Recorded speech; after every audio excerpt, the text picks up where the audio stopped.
Welcome back, my friends. This is Quest for You, my podcast about the journey back to yourself and to who you are, your dreams and your passions, discovering your life, your purpose, and finding joy and fulfillment. Episode 84. Marcus Aurelius wrote, "Where, then, do I look for good and evil? Not to uncontrollable externals, but within myself, to the choices that are my own." My episode today is short, but powerful. The essence of the quest for you is this. The journey back to your own being involves that you look inward. It's the last thing we think about, usually only when some dramatic events affect us. That's when we turn inward and analyze.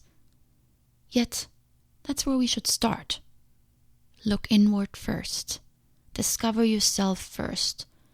Learn to know who you are.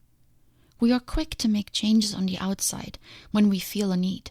New clothes, a new car, move to a bigger house, another city, change of jobs. But those changes are superficial. Those changes seek short-term hits of pleasure. And when the dopamine effect is over, we look for the next best thing. Seneca had an opinion about this. Inwardly, we ought to be different in every respect, but our outward dress should blend in with the crowd. Well, we live in modern times. We don't have to blend in. We can enjoy life and everything it has to offer. It's fine as long as these things are not our answer to our problems. If something is stirring you, keeping you restless, causing you anxiety and worry, look inward for answers first. You hear me talk a lot about distractions, but they are everywhere. It is nice to have choices, but in many aspects of our life we simply have too many choices. And if you don't have a strong inner core that guides you through the maze of modern society, then it can be hard to navigate it all. Marketers focus on selling pleasure, and since pleasure is short-lived, they know you will come back for more. And that means more revenue. Take a look around the grocery store next time you're there. Variety is an understatement. It's almost sickening to me how much food there is in between four walls. And not just any food. Almost all the food I see every time I go is addictive food. Sugar in all its varieties. Shelves and freezers full of bread and cookies and cakes and pasta varieties. Crackers, sweets, and so on. An entire aisle is often dedicated to so-called healthy options in the form of bars that, try to find just one that doesn't have sugar.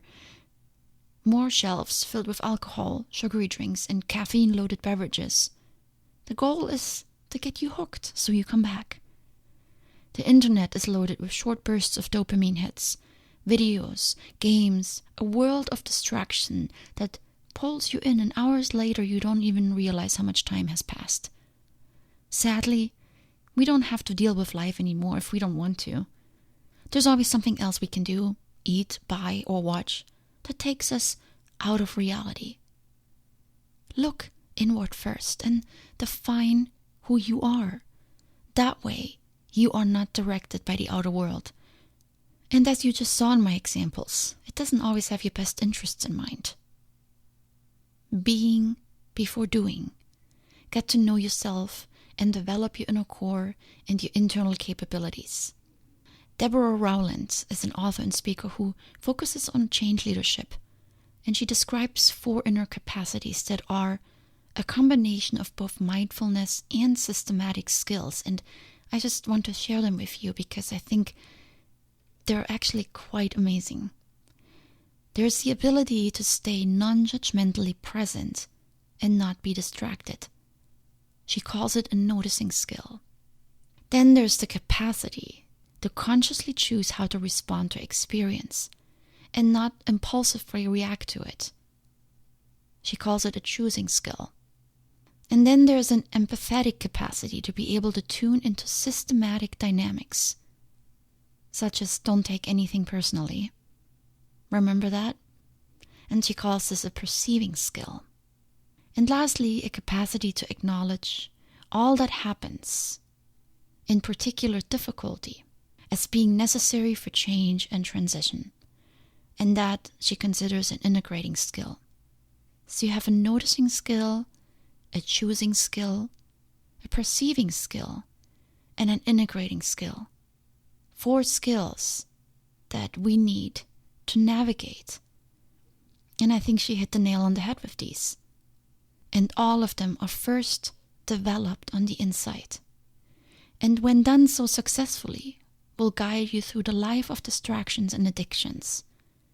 And, I would say, can lead you to true happiness. Because happiness doesn't lie in the short-term satisfaction and the instant gratification. Happiness requires an inward focus. It requires more thought, more planning, and a lot of patience. Happiness requires careful choosing what you allow into your mind and into your body. And I love this quote from Seth Godin. Scratching an itch is a route to pleasure. Learning to productively live with an itch is part of happiness. So for today, I want to leave you with this. Work on your inner game, build strength and character, and then go out into the world and make your way through life by choosing carefully. Being first, then doing. Much love.